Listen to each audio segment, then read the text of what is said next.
सहगस्त्वं सेवध्वं सेवो मनसि जानतां देवाभाग यथा पूर्वे संजाना उपासते। हम सभी प्रेम से मिलकर चले, मिलकर बोले, ज्ञानी बने, अपने पूर्वजों की भांति सभी अपने कर्तव्यों का पालन करें। और इसके साथ अपन सबसे पहले सूक्ष्म व्यायाम चालू करेंगे और ये व्यायाम सब खड़े होकर करेंगे, सब अपने अपने स्थान पर खड़े होंगे।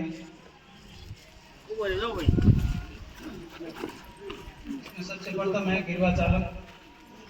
अपने दोनों हाथों को कट्टी पर लगाए और सांस छोड़ते हुए पीछे जाएं, बॉडी को गर्दन को पीछे करें, सांस लेते हुए वापस अंदर आए। इस प्रक्रिया को 2-3 बार करें। जिसके सर्वाइकल की प्रॉब्लम है वो ज़्यादा झटका नहीं दे, धीरे धीरे करें। योग हमेशा धीरे धीरे किया जाता है। योग और जिम के अंदर फर्क है, व्यायाम भी फर्क है। योग के अंदर शरीर को कष्ट नहीं होना चाहिए। इस प्रक्रिया को 3 या 4 बार करें। इसका अगला स्टेप है गर्दन को कंधों पे झुकाएं, एक बार दाएं, सांस छोड़ते हुए फिर सांस लेते हुए बाएं। इस प्रक्रिया को भी 3 बार करें।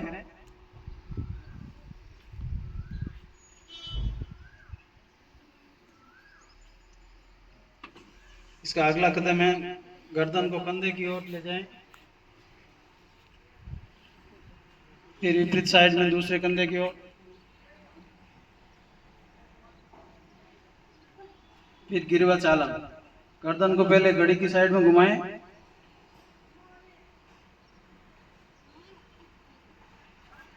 फिर विपरीत साइड में। जिसको सर्वाइकल की समस्या है उसको ये योग नहीं करना है, क्योंकि इससे चक्कर आने लग जाते हैं, और धीरे धीरे करें। इसके अगला है स्कंद चालन। हाथों को फैलाएं, फिर ऊपर ले जाएं।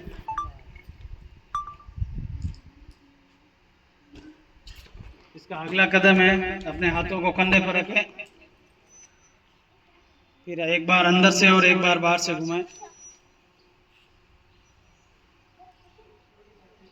जिसके कंधों में दर्द है उसको ये रोज व्यायाम करना चाहिए। हल्का हल्का, पहले दिन 2 या 3, फिर इसको बढ़ा सकते हैं। फिर दूसरी साइड में करें, अंदर से बाहर। विशेषकर शुगर वाले पेशेंटों के लिए अच्छा है, क्योंकि उनके कंधों में दर्द रहता है हमेशा। अब है कटी चालन। दोनों पैरों के बीच में गैप, हाथों को आगे सीधा करें, फिर एक तरफ घूमे।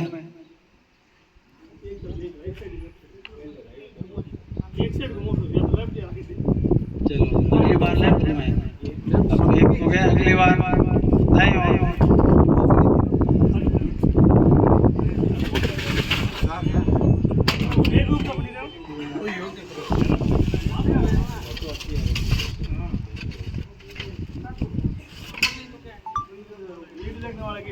अब है घुटना चालन। कुर्सी की तरह बने, हथेली जमीन की तरफ और नीचे झुके।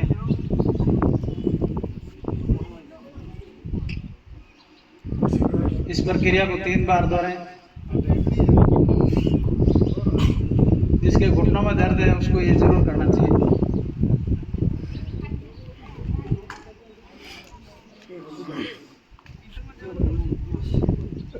अब योगासन के तहत सबसे पहले ताड़ासन। सांस को खींचते हुए ऊपर उठे, दोनों हाथों को आसमान की तरफ, पूरे शरीर को सांस को छोड़ते हुए नीचे आता। इसको ताड़ासन करते हैं। ये बच्चों के लिए बहुत अच्छा है, जिसकी हाइट नहीं बढ़ रही है उसके लिए ये ताड़ासन रोज करना चाहिए। अब है वृक्षासन। एक पैर को मूलबंध में लगाएं, अपने शरीर का संतुलन बनाएं, सबसे पहले संतुलन बनाओ, उसके बाद में हाथों को ऊपर करना है। एक जगह नजर टिकोगी ये बार बार अभ्यास से होगा, कोई नहीं है कि आज का आज होगा। आप जब रोज रोज अभ्यास करोगे जरूर होगा। अब दूसरे पाँव की ओर से करना है आप। सबसे पहले खड़ा रह के संतुलन बनाए, फिर हाथों को ऊपर उठाए।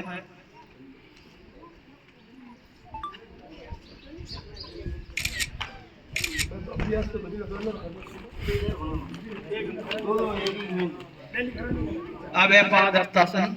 जिसके कमर में दर्द हो वो कृपया इससे बचे। अपने सांस को छोड़ते हुए नीचे झुकें और अपने हाथों को जमीन पे टच करें।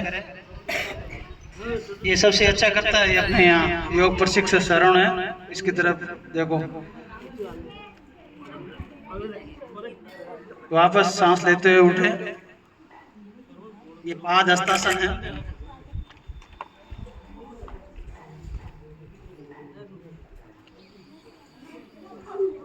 फिर है अर्ध चक्रासन।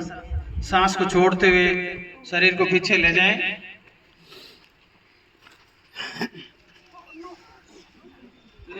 सांस लेते हुए वापस आगे की ओर झुके।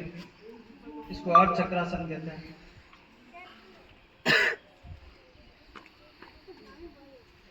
त्रिकोणासन। दोनों पांवों के बीच में गैप बढ़ा लें।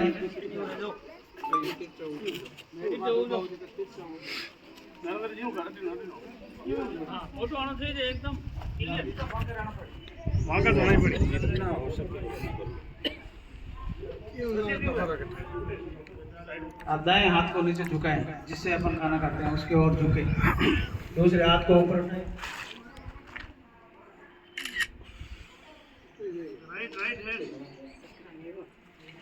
लेफ्ट हैंड को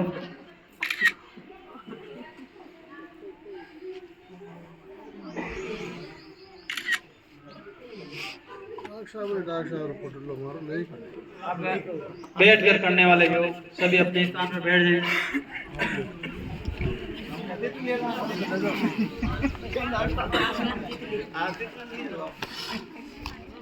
सभी भद्रासन की स्थिति में बैठे। अपने पाँवों को लगाए मूलबंध के अंदर। इसको भद्रासन बोलते हैं। इसका अगला आसन तितली आसन है। एडवांस आसन कोई करना चाहिए तो कर सकता है। इसको तितली आसन कहते हैं, तितली की तरह उड़ने वाला, इसलिए इसका नाम तितली आसन है।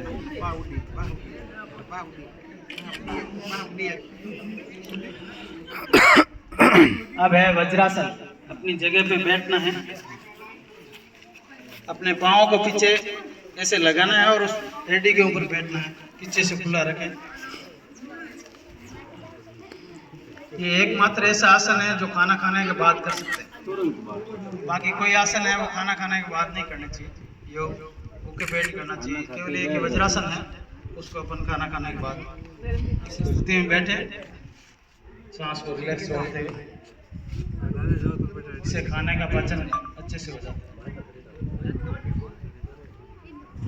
फिर अर्धउष्ट्रासन।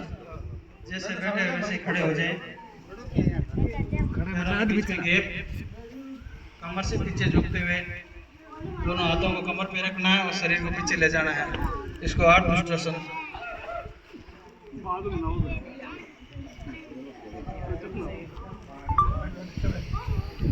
सांस छोड़ते हुए आगे आना है। अब इसकी अगली एडवांस क्रिया उष्ट्रासन। अपने हाथों से पीछे की ओर तलवों को पकड़ना है। गर्दन को पीछे ले जाता है, सांस को छोड़ते हुए। सांस लेते हुए अपने आगे आना। अब है शशकासन। अपनी जगह पे बैठे, आगे की ओर झुके, हथेलियां जमीन पर और नाक को जमीन पे लगाना है। शशकासन।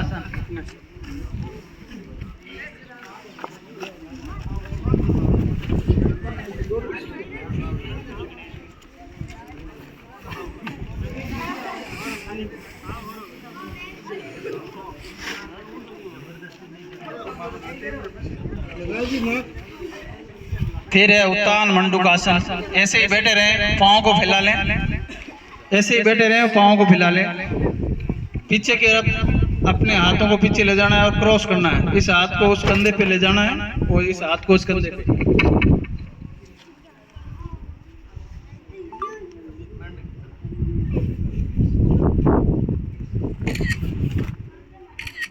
बहुत अच्छा, सबकी ये बहुत अच्छी प्रक्रिया। फिर है वक्रासन। अपने हाथ पाँव को फैला लें,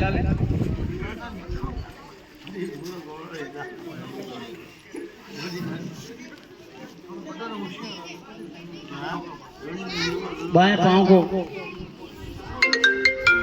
बीच में लाएं।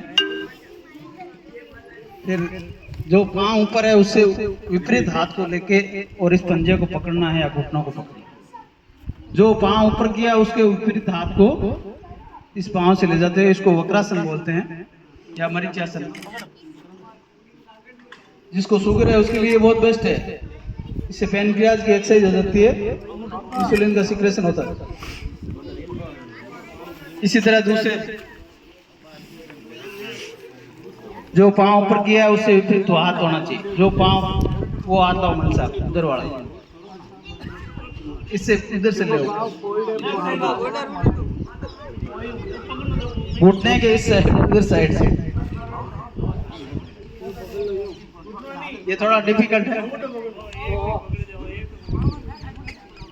अब है लेट के करने वाले सबको सोना है।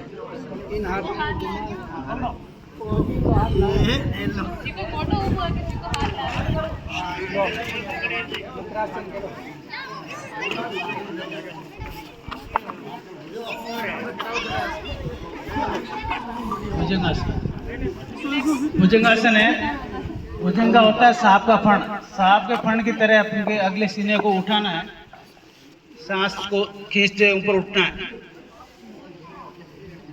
भुजंगासन, सांप का फन बनाना है भुजंग।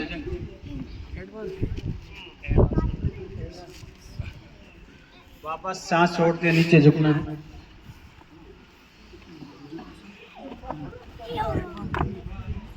फिर है सलवासन। लेटे रहना, पाँव को ऊपर उठाना, केवल पाँव को, हाथों को अपने साइड में लगे, पाँव को ऊपर उठाए। सलवासन। अपने हाथों से पाँव टखनों को पकड़ना है।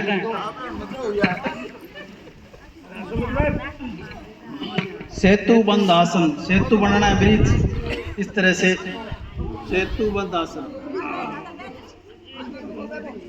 सेतु बंद आसन।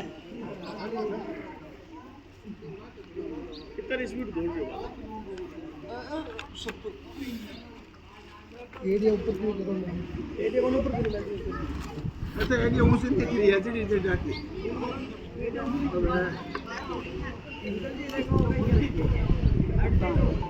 अब है उत्तान पादासन। अपने पैरों को लेटे लेटे ऊपर उठाना है। उत्तान पादासन। 30 डिग्री तक ले जाना है, ज्यादा पाँव को ऊपर नहीं ले जाना है।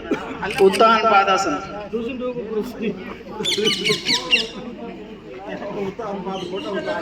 90 डिग्री पे करो तो अर्ध हलासन है। अर्ध हलासन पूरा 90 डिग्री तक अर्ध हलासन।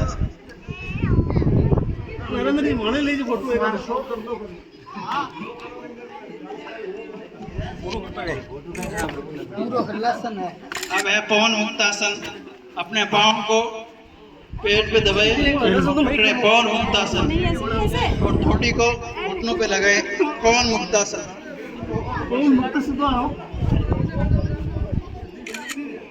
पवन मुक्तासन। अपने थोड़ी को घुटनों पे लगाए, पवन मुक्तासन। सांस को छोड़ते हुए वापस पुनः अपनी सामान्य स्थिति में आ जाए। फिर है शवासन।